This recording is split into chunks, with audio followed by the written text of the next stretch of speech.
lakum bushral ijabati wal qabul minal maula biwasitatir rasul. Da'iyal inayah wastajabtum wa badartum ilal fadlil jazil wasaltum Fajtama'tum wa tasaltum fakana faidatal wusuli nazaltum fi manazilina fazadatkum bikum syarfan ya Rasulullah.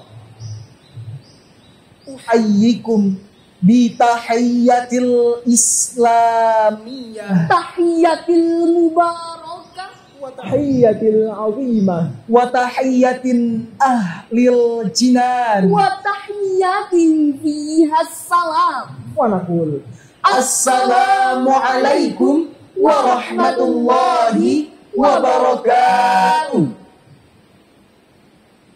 Dewan juri yang arif lagi bijaksana serta para hadirin yang hebat cermat lagi bersahaja. Pertama-tama dan yang paling utama, marilah kita panjatkan puji dan syukur kehadirat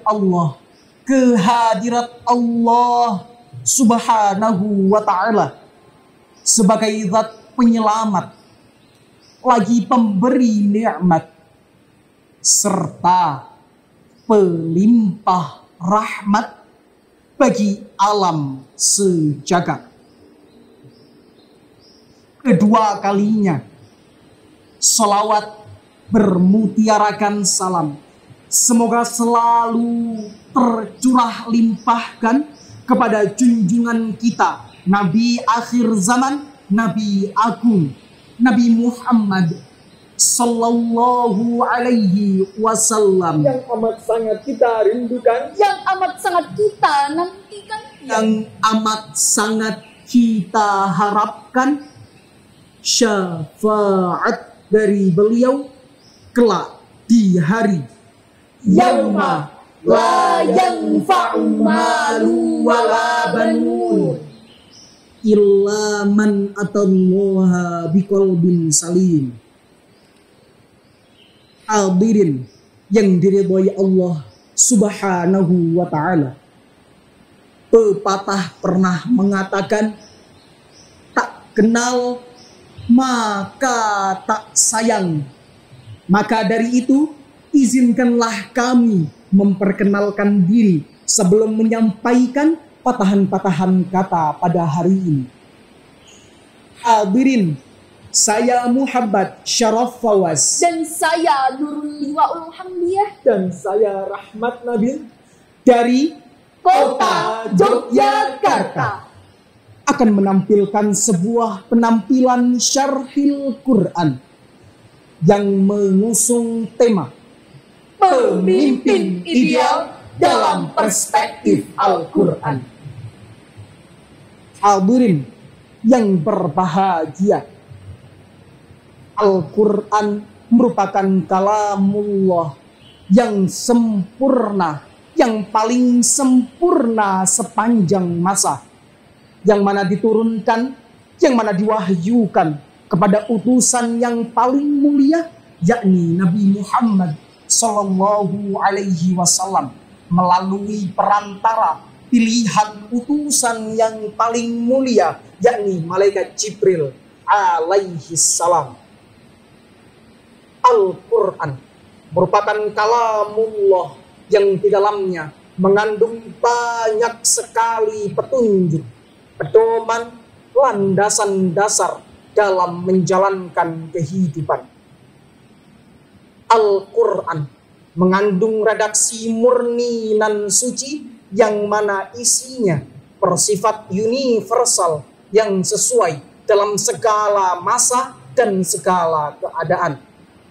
Sehingga para hadirin tak perlu diragukan lagi bahwasanya Al-Quran menjadi sebuah landasan dan pedoman dalam membangun akhlak dan rakyat yang bermartabat.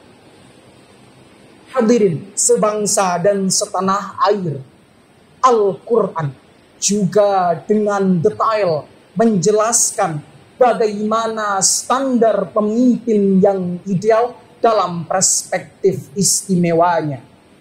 Yang mana seorang pemimpin harus mencerminkan segala kepentingan rakyat.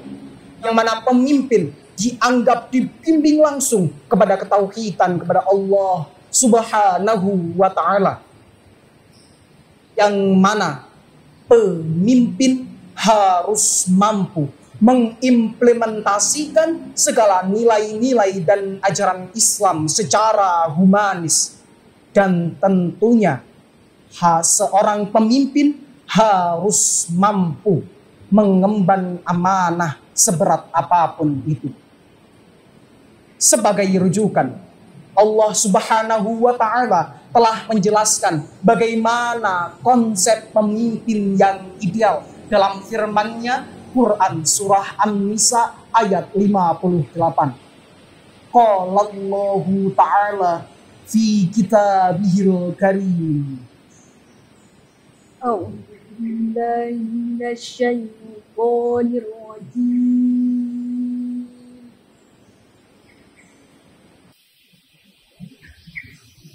Bismillahirrahmanirrahim.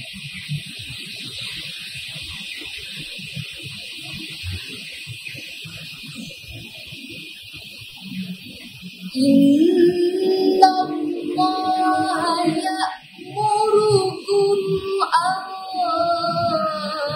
tu'addul amanati ila ahliha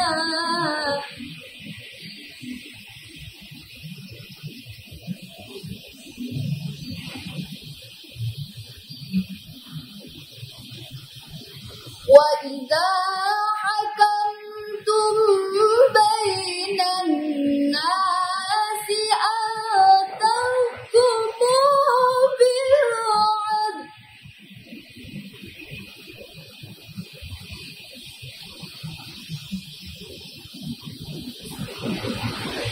inna Allaha ni'ma ya'idukum bih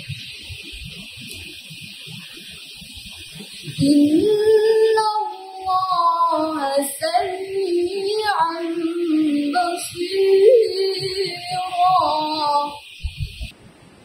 Aku berlindung di bawah kekuasaan-Mu ya Allah dari godaan setan yang terkutuk.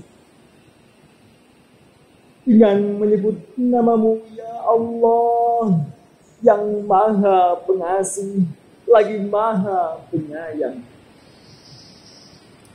Sesungguhnya Allah Subhanahu wa ta'ala telah memerintahkan kepadamu untuk menyampaikan amanah kepada yang berhak menerimanya.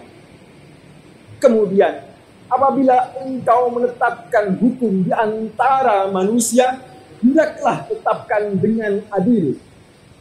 Sesungguhnya Allah Subhanahu wa ta'ala ialah sebaik-baiknya pemberi pelajaran kepadamu. Sesungguhnya Allah maha mendengar, maha melihat. Hadirin yang berbahagia,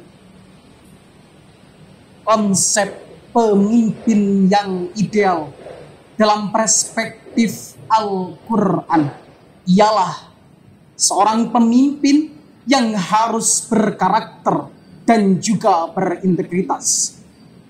Adapun karakter yang dijadikan standar sebagai pemimpin yang ideal adalah yang pertama, harus adil.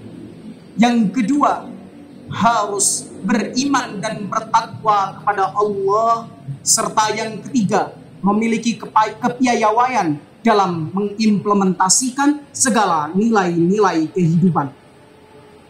Dan adapun poin yang paling penting di antara kesemuanya ialah seorang pemimpin harus menitik beratkan kepada berdasar suara rakyat, kepentingan rakyat, serta kemanfaatan yang nantinya akan dirasakan oleh rakyat.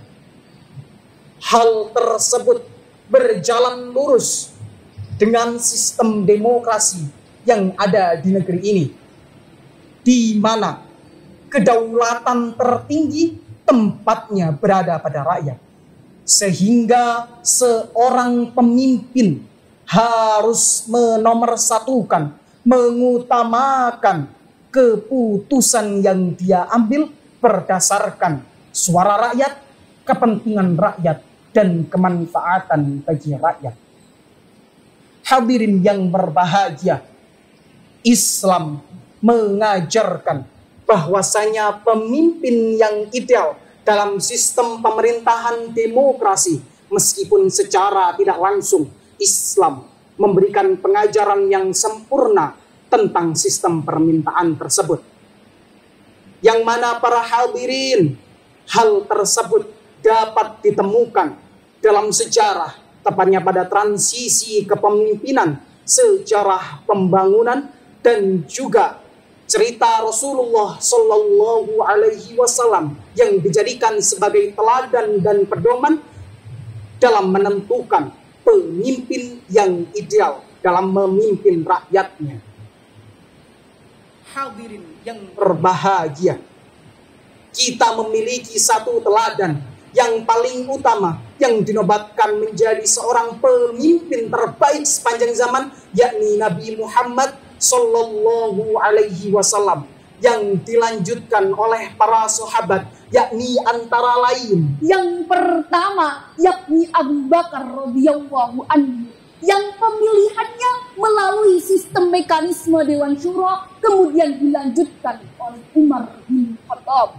Lalu dilanjutkan kembali dalam mekanisme yang menjadi cikal bakal pemilu di masa terpilihnya Utsman bin Affan dan Ali bin Abi Thalib.